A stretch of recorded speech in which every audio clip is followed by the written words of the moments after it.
I heard them decide my fate through a door that was not fully closed.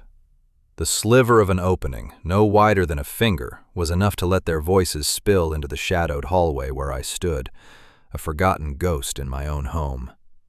My father, a man whose spine had long ago dissolved under the acidic pressure of my stepmother's ambition, was murmuring his assent. It was a sound I knew well, the soft, defeated crumble of a man agreeing to something he knew to be wrong. "It is the only way, Baron," my stepmother, Lady Anya, was saying, her voice crisp and sharp as shattered glass. "The Duke of Alastair holds the note. Blackwood Manor holds our ruin. We cannot offer him Clara. She is meant for a royal court, not some brooding recluse on the kingdom's northern fringe, no matter how wealthy he is. Eleanor, however, she will suffice." Suffice. The word landed in the quiet air like a stone dropped into a deep well, the ripples spreading through me in cold, concentric circles. I was not a daughter. I was a solution. I was not a person. I was a currency to be spent to secure the incandescent future of my sister Clara. Clara, who was fashioned from sunlight and honey, whose laughter was like a string of pearls, and whose beauty was the family's most prized and now most precarious asset. I, on the other hand, was fashioned from dusk and shadow. I was plain, they said, not uncomely, but possessing a quietness that was easily mistaken for emptiness, a stillness that society found unnerving in a young woman. My worth was measured in my silence, my invisibility, my ability to take up as little space as possible. Now that perceived nothingness had been given a value. I was the lesser daughter, fit for the lesser fate. I did not need to hear more. I knew of the Duke of Alastair. Who did not? He was a creature of myth and whispers, a man of immense power and staggering wealth who had sealed himself away in his dark fortress of a home after the tragic death of his young wife years ago.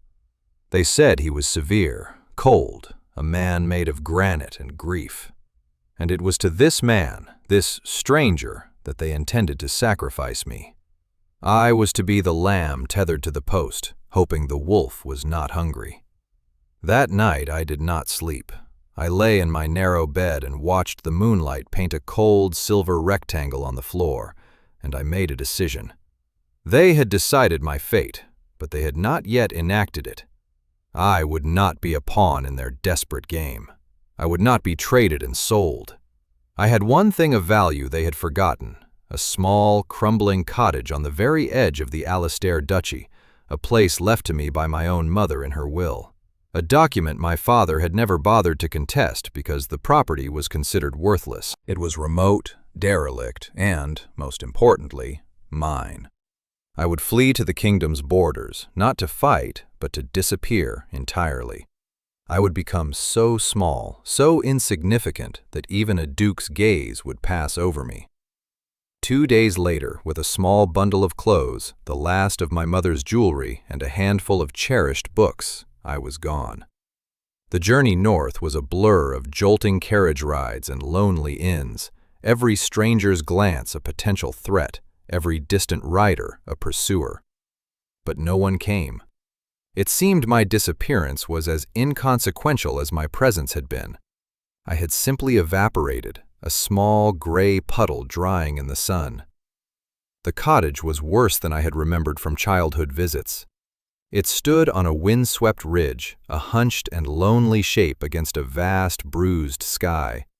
The roof sagged, the windows were clouded with grime, and a damp, earthy chill had sunk deep into its very stones. But as I pushed open the groaning door and stepped inside, a profound sense of ownership, fierce and protective, settled over me.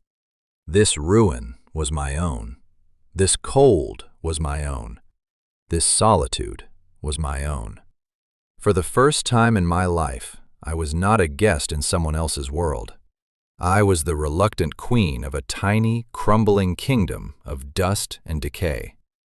The first week was a battle for survival. I learned to coax a sulking fire from damp wood, to patch the worst of the roof's leaks with moss and tar, to live with the constant gnawing loneliness that was both a comfort and a torment. My hands, once accustomed to needlepoint and the smooth pages of books, became chapped and raw. I was often cold, frequently hungry, but I was free. The silence was absolute, broken only by the cry of the wind and the distant bleating of sheep. It was a harsh and desolate freedom, but it was freedom nonetheless. It was on the 10th day that he came. I was on my knees by the hearth, my face smudged with soot, wrestling with a flue that seemed determined to fill the tiny room with smoke rather than draw it up the chimney. I heard the sound of a horse outside, a heavy, deliberate tread that spoke of power and discipline. My heart seized in my chest. I scrambled to my feet, grabbing a poker as a laughably inadequate weapon, and peered through a grimy pane of glass. He was exactly as the whispers had described him, and yet infinitely more. The Duke of Alastair sat astride a magnificent black stallion that seemed carved from obsidian. He was dressed in severe, dark riding clothes that bespoke a lack of vanity and an abundance of wealth. His face, shadowed by the brim of his hat, was all sharp angles and unforgiving lines. He was not handsome in the way of court dandies. He was formidable, a man who looked as though he had been hewn from the same unforgiving northern landscape as his estate. He surveyed my pathetic cottage with an air of cold appraisal, his expression unreadable. I took a deep, steadying breath and opened the door, the poker still clutched in my hand. His gaze swept over me, taking in my soot-stained cheek, my worn dress, my disheveled hair. There was no flicker of surprise, no hint of disdain. It was the dispassionate look of a man assessing a problem. "This is my land," he said, his voice a low baritone, as deep and resonant as a cello. It was not a question, it was a statement of irrefutable fact. My own voice, when it came, was thin but steady. "The cottage is mine, Your Grace. I hold the deed." I had the presence of mind to curtsy, a clumsy, awkward gesture in my heavy work skirt. He dismounted with a fluid grace that was at odds with his formidable size. He moved towards me, and I had to fight the instinct to retreat. He was impossibly tall, a walking shadow that blocked out the pale afternoon sun. "Show me," he commanded, his eyes the color of a winter sky fixed on my face. I retreated into the cottage, my heart hammering against my ribs. I retrieved the worn, folded document from the small wooden box where I kept my few treasures and handed it to him. His gloved fingers brushed mine, and a strange, unexpected warmth shot through me. He unfolded the deed and read it, his expression unchanging. The silence stretched, filled only by the crackle of the recalcitrant fire. I found myself holding my breath, watching the way his dark brows drew together slightly as he scanned the legal text. He was supposed to be my ruin, the monster in the story, but in that moment, he was just a man reading a document in my smoky, derelict home. When he finally looked up, his gaze was different. It was no longer the dispassionate glance of a landowner, not a glance, not the polite sweep of a gentleman, but a direct and penetrating look that seemed to peel back the layers of soot and fear and exhaustion to see the person beneath. His eyes lingered for a moment on the copy of Marcus Aurelius I had tucked into the waistband of my apron, its cover worn smooth with handling. A flicker of something, surprise, interest, crossed his features before it was gone, his mask of severe control snapping back into place. It was the first time in my life I had ever felt truly, completely seen by a man, and the sensation was so unnerving, so profound, that it left me breathless. He refolded the deed and handed it back to me. "The boundaries are unclear," he stated, his tone clipped. "I will have my steward look into it." He turned without another word, swung himself back onto his horse and rode away, leaving me standing in the doorway, trembling, the scent of leather and cold winter air lingering behind him. I had come here to be invisible, and in the space of 10 minutes I had been seen more clearly than ever before. I did not know then whether it was a blessing or a curse. I expected a steward to arrive the next day, a stern man with maps and measuring chains. I expected a formal letter, a legal challenge, a demand for my removal. What I did not expect was the silence. 2 days passed, and then 3. Nothing. The Duke of Alastair and his vast estate seemed to have forgotten my existence entirely. The brief, intense encounter began to feel like a dream, a hallucination born of solitude and fear. I returned to my routine of survival, the memory of his winter-gray eyes a persistent, unsettling ghost. Then, on the 4th morning, I awoke to a miracle. Just outside my door, where there had been only muddy grass and scattered twigs, now stood a mountain of neatly split, perfectly seasoned firewood. It was a colossal pile, more than enough to last me through the winter and beyond, stacked with a precision that was almost military. There was no note, no sign of who had delivered it. It had simply appeared, a silent, monumental act of provision. My first thought was of charity from a neighboring farmer, but no farmer would have had access to such perfectly cut hardwood, nor would they have left it without a word. My mind spun, searching for an explanation, but it kept returning to a single, impossible conclusion. The Duke. The thought was absurd. A man like him, a man of such stature and severity, would not concern himself with the plight of a soot-stained squatter in a ruined cottage. And yet, I could not dismiss it. The memory of his gaze, the way it had snagged on my book, the way it had seemed to pierce through my defenses, suggested a man of unusual perception. Perhaps he had seen not just a woman in a hovel, but the cold that seeped through the walls, the pathetic pile of damp kindling by my hearth. The idea that his kindness could be so practical, so anonymous, and yet so grand was more unsettling than any threat. Kindness from my own family had always come with invisible invoices, a debt of gratitude to be paid later. This felt different. It felt clean. A week later, a footman arrived, his livery immaculate and utterly incongruous against the backdrop of my wild, overgrown garden. He carried a letter on a silver tray, the wax seal bearing the ducal crest of a hawk in flight. My hands trembled as I took it. The note was brief, its script a strong, decisive hand. It was a formal request for me to attend the Duke at the Manor Library the following afternoon to discuss the matter of the property boundaries, which he had, the note said, found to be more complex than anticipated. It was a command disguised as a request, an undeniable summons. The walk to Blackwood Manor was long, and with every step my anxiety grew. I had done my best to make myself presentable, washing my face until my skin was raw, mending the tear in my best gray dress, and pinning my hair with ruthless severity. Still, I felt like a field mouse summoned to an audience with an eagle. The manor loomed at the end of a long, winding drive, a vast edifice of dark stone and mullioned windows that seemed to absorb the light from the sky. It was not a home. It was a declaration of power, a monument to a grief I could not begin to comprehend. I was led by a silent butler through cavernous halls where my footsteps echoed on the polished stone. We arrived at a pair of towering oak doors, which the butler opened to reveal the library. And I stopped breathing. It was the most beautiful room I had ever seen. Books soared from floor to ceiling, their leather spines glowing like jewels in the soft light filtering through a high, arched window. A fire blazed in a fireplace large enough to stand in, and the air smelled of old paper, beeswax, and wood smoke. It was a sanctuary, a temple dedicated to the words I loved. And there, standing by the fire, was the Duke, Julian. He was dressed not in riding clothes, but in a simple, well-cut black coat and trousers.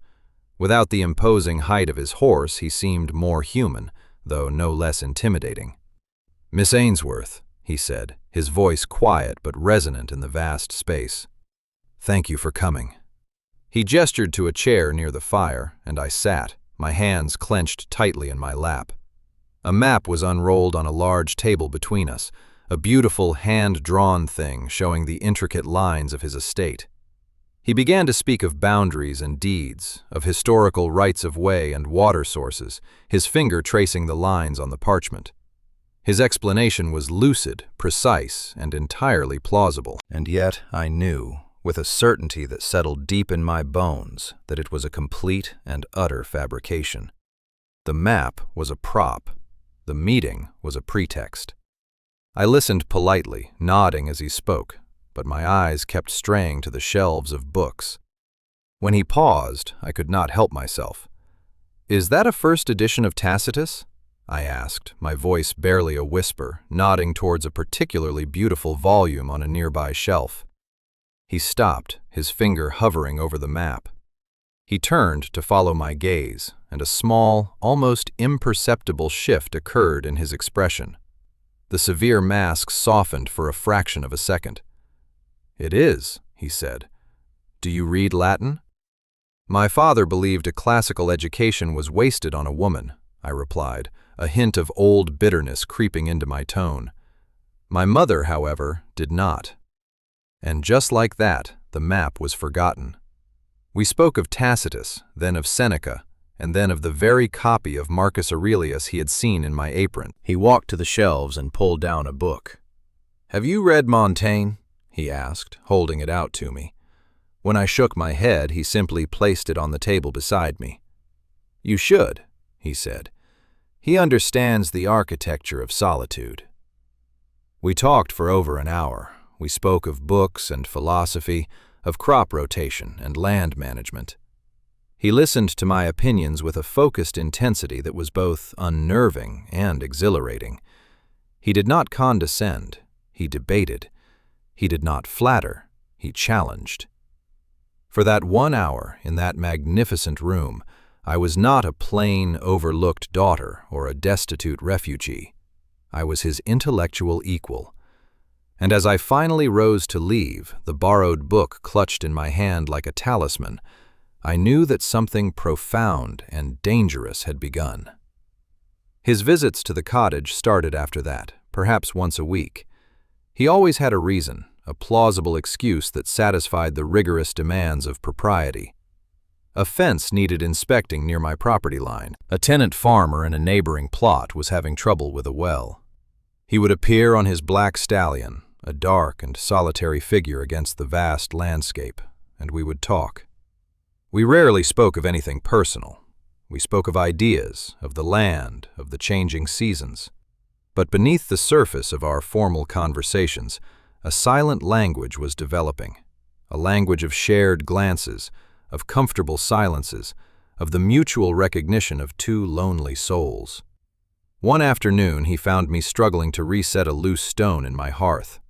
The mortar had crumbled, and the heavy block of granite refused to sit correctly.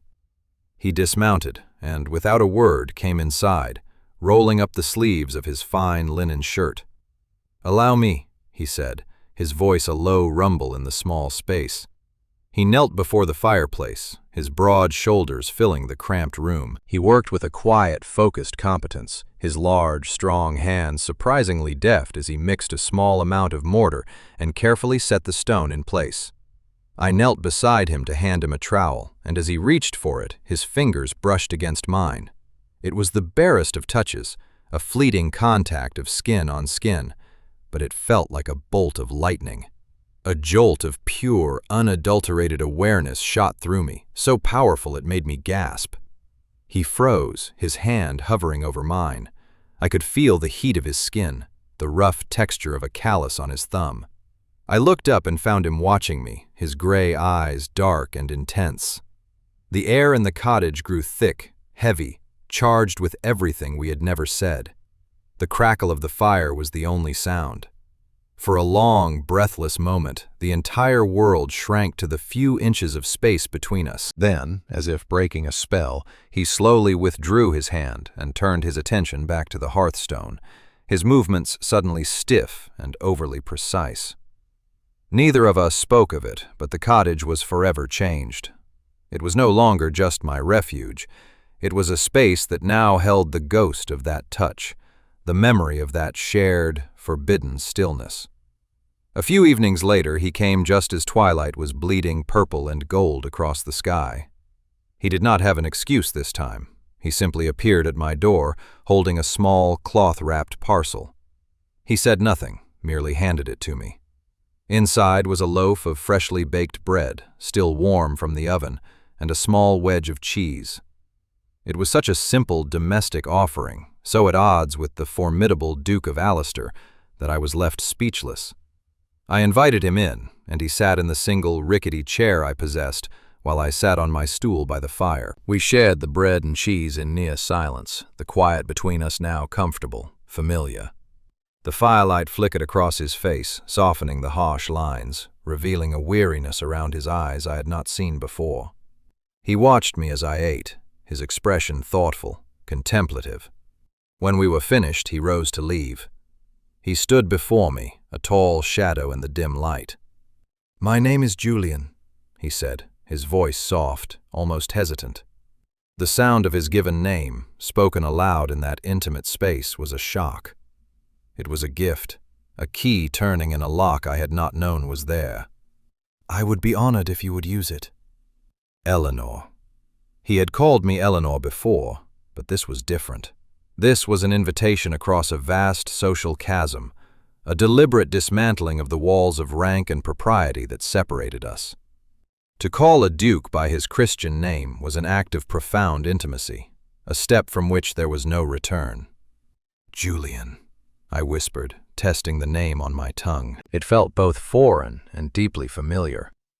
A slow smile, the first I had ever seen, touched the corners of his mouth. It transformed his severe face, lighting it from within. And in that moment, my carefully constructed defenses, my resolve to remain invisible and alone, crumbled into dust. I had fled to the edge of the world to escape a fate I dreaded, only to find a man I was beginning to realize I could not bear to live without.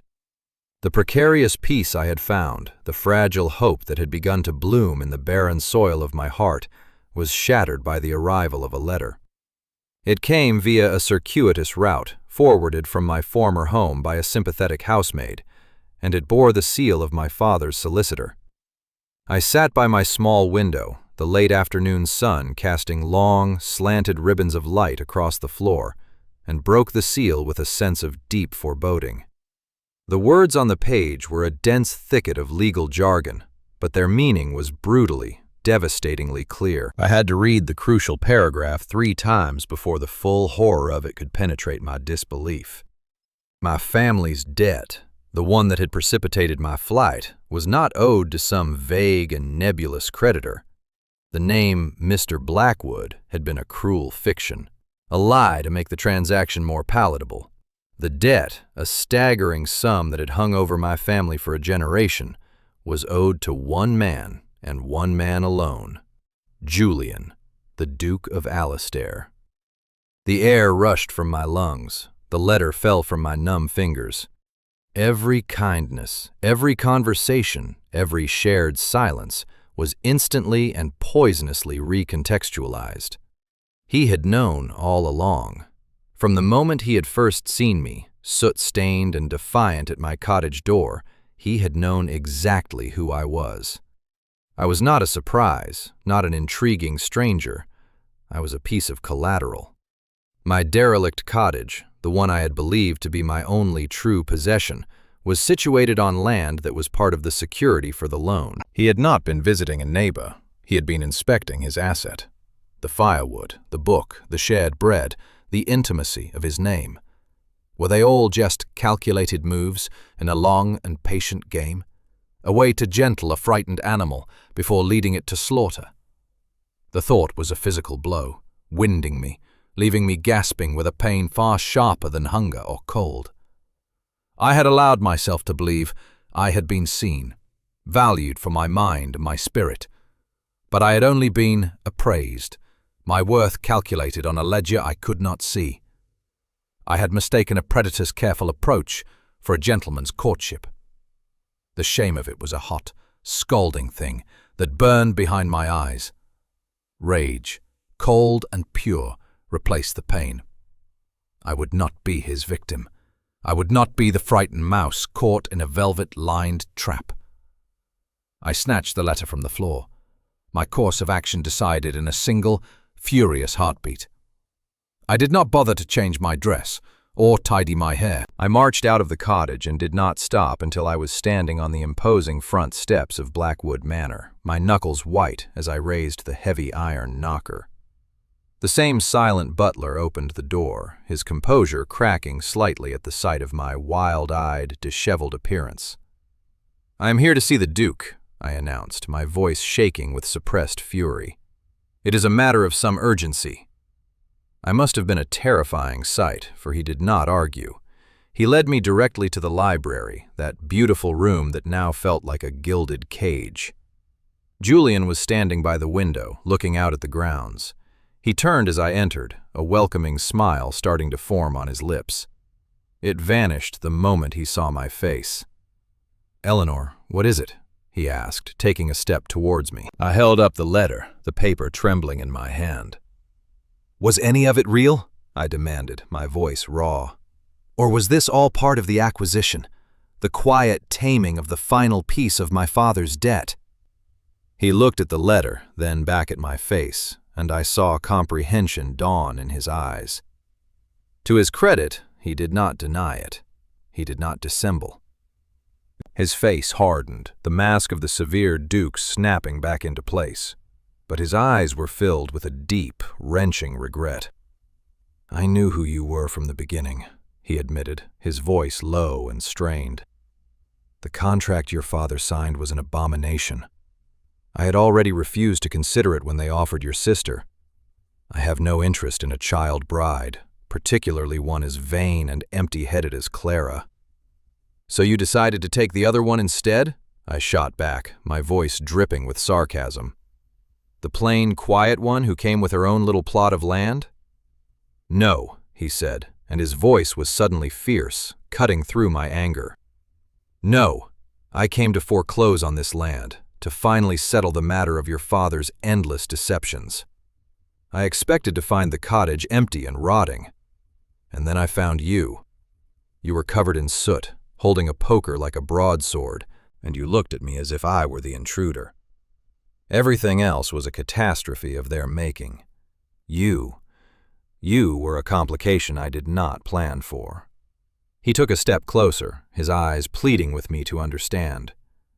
"And you are a complication, Eleanor Ainsworth, that I find I cannot live without."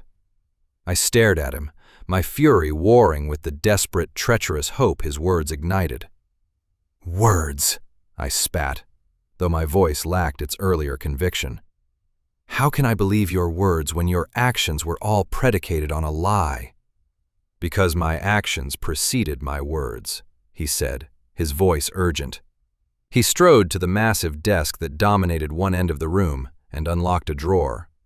He pulled out a heavy legal document and held it out to me. "This," he said, "is a deed of acquittance. It legally and irrevocably forgives your father's entire debt. All of it. It renders any and all contracts between our families null and void." I took the document, my eyes scanning the date at the bottom. It had been signed and sealed over a month ago, the day after our first conversation in the library, the day after we had spoken of Tacitus and Montaigne. He had freed me, freed my family, long before I had ever suspected the truth. Long before he had any reason to believe I would ever feel anything for him but fear. He had done it not as a transaction, but as a response to the connection we had found. The anger drained out of me, leaving me weak and shaking. I looked up at him, my eyes swimming with tears. He had closed the distance between us, and he was watching me with a raw vulnerability that stripped away the last of his ducal armor. "I have been alone for a very long time, Eleanor," he said, his voice quiet and thick with emotion. "After my wife died, I built walls around myself, walls of duty and silence.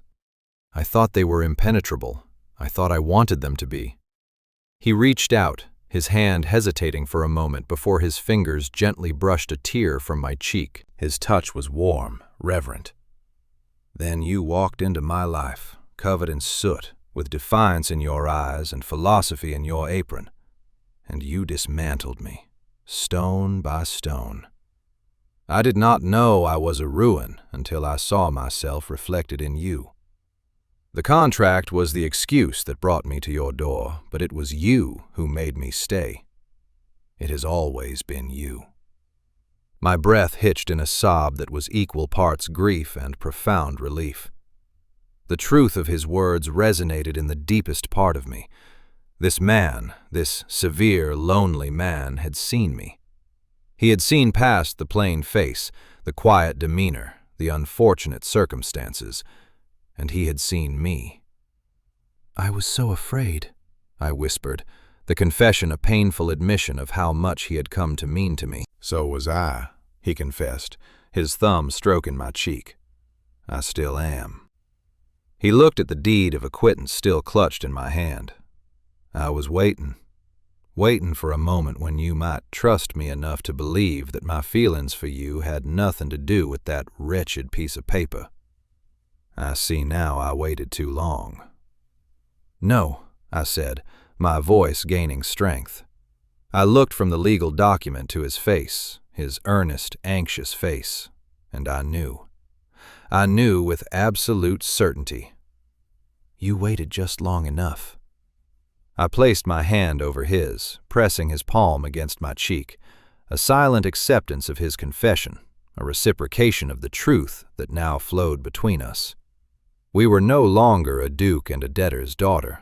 We were Julian and Eleanor, two solitary souls who had found each other on the desolate fringe of the world.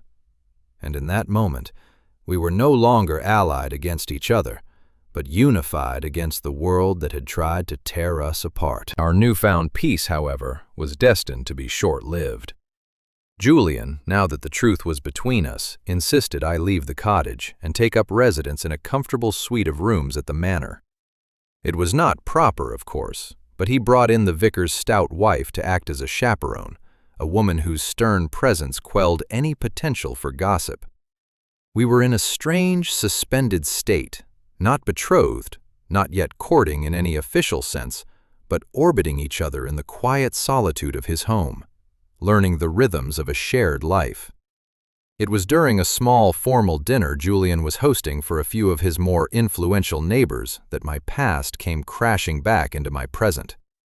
We were seated in the grand dining hall, the candlelight gleaming on silver and crystal, the conversation a low, civilized hum. Suddenly the doors were thrown open with a dramatic flourish, and the butler, his face pale with shock, announced, "The Baron and Lady Anya Ainsworth, and Miss Clara Ainsworth."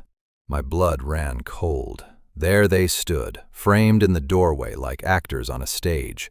My father, looking small and harried, Clara, a vision in pale blue silk, her expression a practiced pout of wronged innocence, and my stepmother, Lady Anya, her eyes sweeping the room with the predatory gaze of a hawk that has spotted its prey. She was not here to reclaim a daughter, she was here to claim a prize. They advanced into the room, ignoring the shocked silence of the other guests. Lady Anya's eyes fixed on me, a look of pure venom in them. "There she is," she announced, her voice carrying to every corner of the hall. "The ungrateful child who ran from her duties." "Your Grace," she said, turning to Julian with a smile that was all teeth, "I must apologize for my stepdaughter's deplorable behavior. She has a fanciful, manipulative nature. We have come to set things right and to finalize the original agreement, the one concerning my daughter, Clara." A collective gasp went through the room. I felt the heat of a dozen pairs of eyes on me, judging, condemning. I wanted to shrink, to disappear, to run back to the anonymity of my cottage. But then I felt Julian's hand cover mine on the table, his grip firm and steady. His touch was an anchor in the storm. He rose slowly from his chair, his height and presence dominating the room. He did not look angry. He looked utterly, terrifyingly calm. "Lady Anya," he said, his voice dangerously soft, "there is no agreement to finalize." "Nonsense," she snapped. "We have a contract, a binding contract that secures my daughter's future and settles the family debt." "You have a voided document," Julian corrected her coolly. He gestured to his butler. "Mr. Finch, would you be so good as to bring me the files from my study?" The Ainsworth file, if you please." The butler returned moments later with a leather portfolio. Julian opened it and produced 2 documents. "This," he said, holding up the first one, "is the marriage contract you speak of, which I nullified weeks ago. And this," he continued, picking up the second, "is the deed of acquittance, which entirely forgives your family's debt to mine. You have no claim on me, or on this estate. You have no leverage left." Lady Anya's face went white with fury. "You cannot do this. She has bewitched you, this plain, scheming little thing. Clara was the one you were meant for." Before Julian could respond, I stood up.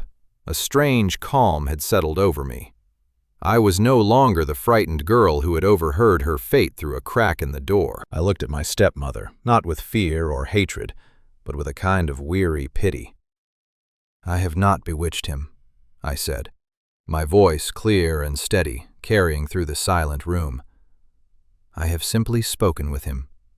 We have discussed books and farming and the nature of solitude, things you would not understand." I turned my gaze to Clara, who was looking deeply uncomfortable. "He was never meant for you, Clara, nor was I meant to be your substitute." I faced my stepmother again, and for the first time, I claimed my own identity in her presence.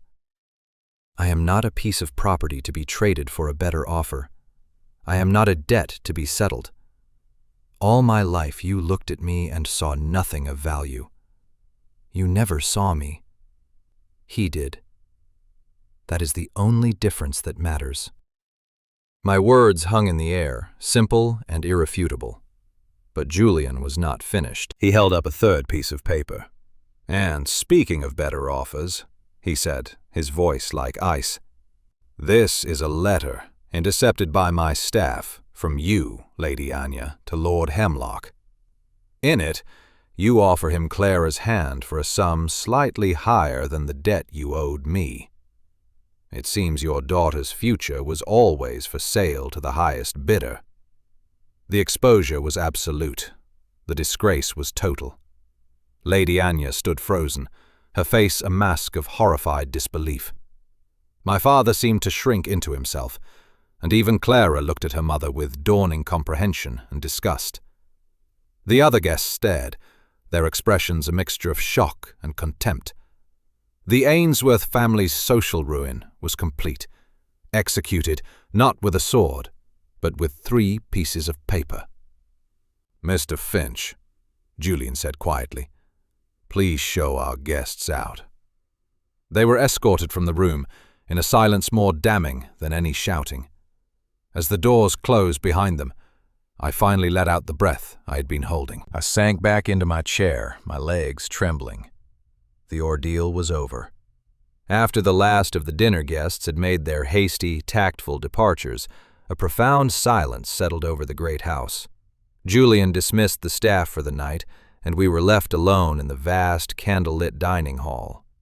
He came to me and gently pulled me to my feet, leading me not to the drawing room, but back to the library, our sanctuary. The fire had been banked, and it cast a warm, sleepy glow over the towering shelves of books. He led me to the worn leather armchair by the hearth and knelt before me, taking both of my hands in his. He did not speak for a long time, simply holding my hands, his gaze searching my face as if to reassure himself I was truly there and truly all right. The tension of the confrontation slowly seeped out of me, replaced by a deep, bone-weary sense of peace. The battle was over. The ghosts had been vanquished. "You were magnificent," he finally whispered, his voice rough with emotion. He lifted one of my hands to his lips and pressed a gentle kiss to my knuckles. "You were braver than any soldier I have ever known." "I only spoke the truth," I murmured, my heart swelling at his praise. "A truth I think I only truly understood tonight myself." "It is a truth I have known since I first saw you," he said, his gray eyes intense in the firelight. "That you were a woman of immense worth, squandered on people who were too blind to see it." He stood, pulling me up with him, so that we were standing close, the warmth of the fire at our backs. He framed my face with his hands, his touch infinitely tender. "I have no contract to offer you, Eleanor Ainsworth, no debt to hold over you. I have only myself. My heart, which I thought was long dead, is yours. My home is yours. My name, should you choose to accept it." Tears welled in my eyes, but they were not tears of sorrow or fear. They were tears of profound, overwhelming joy. All the words we had shared, all the books and conversations had been leading to this single, silent moment. There were no more explanations needed, no more secrets to uncover. There was only this man, his honest, vulnerable heart offered to me as the most precious of gifts. I leaned forward and answered him with the only language that felt adequate. I kissed him. And he responded with a pent-up longing that took my breath away. It was not a kiss of frantic passion, but one of slow, deep, and shaking discovery. It was a kiss that spoke of lonely nights and silent hopes, of finding a home in the most unexpected of places. It was the sealing of a promise, the end of a long exile, and the beginning of everything. 3 months later, we were married in the small stone chapel on the estate grounds. It was a quiet ceremony, attended only by a few of Julian's loyal staff and the vicar's wife, who wept openly with happiness. I wore a simple cream dress, and in my hands I carried not a bouquet of hothouse flowers, but a spray of wild heather I had gathered myself from the ridge by the cottage. Our life at Blackwood Manor settled into a rhythm of comfortable, quiet joy. The great, solemn house, once a fortress of grief, began to feel like a home. Laughter echoed in the long corridors. The library became the heart of our world, a place where we spent our evenings reading aloud to each other by the fire, our hands intertwined. Julian, the severe and brooding Duke, was transformed. The lines of grief on his face were softened by contentment, and the smile I had once thought so rare became a frequent, welcome guest. He had not needed a beautiful, glittering duchess. He had needed a partner, a friend, an equal. We did not abandon the cottage. Julian had it carefully restored, not as a monument to my exile, but as our private retreat. The roof was repaired, the windows replaced, and the hearth rebuilt to draw perfectly. We would ride out there on fine afternoons, and while he inspected his lands, I would sit on the small stone porch, a book in my lap, and look out over the vast, wind-swept landscape that I had once seen as a prison, but now saw as the beautiful, wild edge of my own world. Word reached us eventually of my family. Their social ruin had been absolute. They had sold their estate and retired to a small, dreary house in a provincial town. In a strange turn of events, Clara, freed from her mother's relentless ambition, had apparently flourished. She had refused a string of advantageous but dull suitors, and had instead married a young country doctor she had fallen desperately in love with. A letter from her, full of surprising warmth and genuine happiness, found its way to me one day. It seemed that in losing her prize, she had found her own quiet contentment. Mrs. Gable, Julian's formidable but kind housekeeper, who had watched our story unfold with a discerning eye, now treated me with a fierce, protective affection that was more valuable than any courtly deference. One evening, as Julian was reading to me from a volume of poetry, I looked at him, his dark head bent over the pages, the firelight catching the silver at his temples, and a wave of profound gratitude washed over me. I had fled to the very borders of the kingdom, seeking to become invisible, to erase myself from the world. I had sought anonymity in the wilderness, hoping to be forgotten. But it was there, in that desolate, lonely place, that I was finally, truly found. I had come to the edge of everything, only to discover it was the center of my entire world. My home was not a place on a map, but the steady, beating heart of the man sitting beside me.